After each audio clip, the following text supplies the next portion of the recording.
आज हम लोग पढ़ेंगे chemical properties of the non metal. नहीं, जरा ध्यान से देखेंगे। हम लोग आज पढ़ने वाले हैं chemical property of the non metal. We have to discuss in this chapters chemical property of the non metal. इसके पहले वाले चैप्टर में हम लोगों ने पढ़ा था कि मेटल का जो केमिकल बॉन्डिंग होता है वो किस प्रकार से होता है। नहीं, यानी मेटल का जो केमिकल बॉन्डिंग होता है वो किस प्रकार से होता है, उसकी चर्चा हम लोगों ने इस चैप्टर में करने की कोशिश की थी। अब आज हम लोग पढ़ेंगे chemical property of the non metal. तो नॉन मेटल का केमिकल प्रॉपर्टीज क्या क्या होता है? केमिकल प्रॉपर्टी मतलब क्या होता है? वैसे प्रॉपर्टीज जब दो सब्सटेंस को आपस में रिएक्ट करवाते हैं तो उससे कोई न्यू सब्सटेंस बनता है। क्या बनता है? नया सब्सटेंस बनता है। एज फॉर एग्जाम्पल के तरीके से हम लेते हैं हाइड्रोजन को और ऑक्सीजन को। ये हम जब लेते हैं तो क्या बनता है? H2O बनता है। क्या बनता है बाबू? H2O बनता है।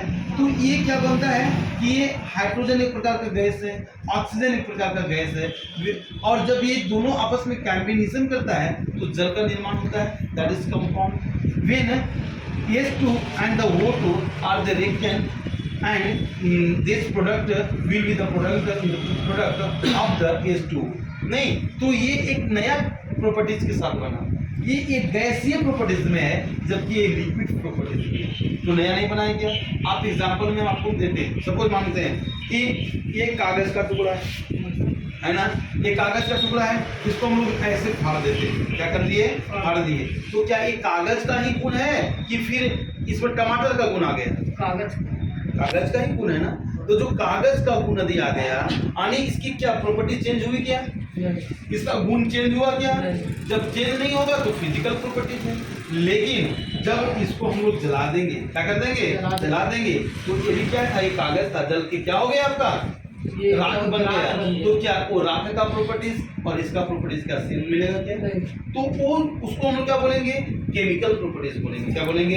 Chemical properties. तो we have to discuss in this chapters now with the non metal का जो हम लोग पढ़ने वाले हैं वो केमिकल प्रॉपर्टीज पढ़ने वाले हैं। क्या पढ़ने वाले हैं? Chemical properties. तो आगे हम लोग चैप्टर की ओर आते हैं, जरा ध्यान से देखते हैं। आइए,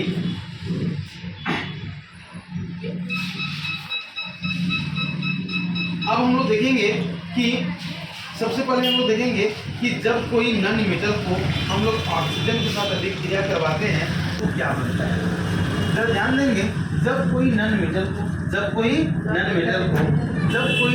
को ऑक्सीजन के साथ अभिक्रिया करवाते हैं तो क्या बनता है? बात वो भी तो जल जाएगा, वो भी तो ऑक्साइड ही बनाएगा। इसके पहले हम लोगों ने क्या देखा था कि कोई ये सोडियम लिए थे, हम लोग मेटल को लिए थे, और इसको हम लोग सपोज करते हैं कि फेरस को लिए और ऑक्सीजन को लिए, या फिर चलो ये जिंक को लिए और ऑक्सीजन को लिए, तो क्या बन गया? Zinc oxide. क्या बना था आपका?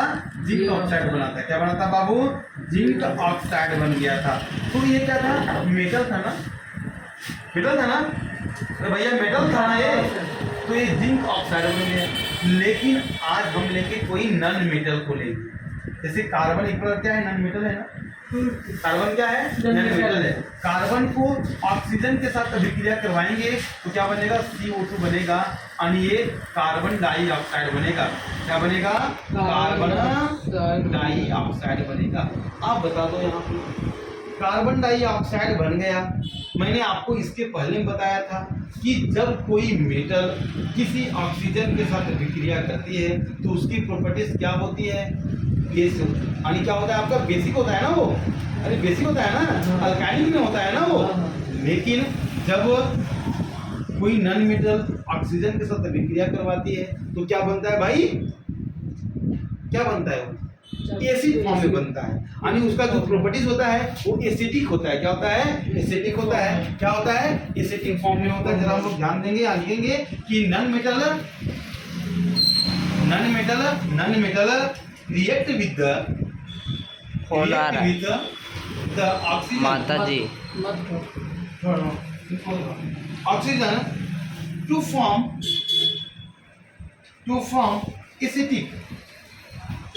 acetic oxide और natural acid।